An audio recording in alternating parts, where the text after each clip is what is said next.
ថ្ងៃគេកាគេសោចសប្បាយថ្ងៃខ្ញុំកាមដេចលឺ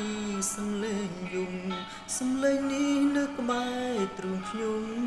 សូមប្រាប់ការពិនអូនណាស់មានបងជាប្តីអូនណាស់ដែលបងអាណិតតែអូនយំព្រោះអូនខូចចិត្តព្រាមការនឹងបងអូនប្រាប់ថាមិនបានស្រឡាញ់អូនសំទោដែលចូលរងការឬទាំងអូនតាមគ្រួសារទើបឈឺបែបនេះព្រះអើយប្រពន្ធខ្ញុំនាងយំសូមជូនសរសើ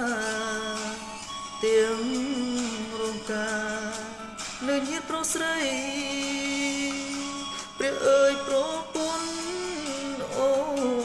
នធ្វើនាងដូចសមលាប់ប្តីអំបោក្រហមពុកម៉ែចងដៃមិនតន់ស្រាយផងអូនទៅចូលទៅរកសង្សារទាំងនេត្រាទុកបងងាកយំឈ្មោះជាប្តីមិនអាចថែមុំបងព្រមកាន់ចិត្ត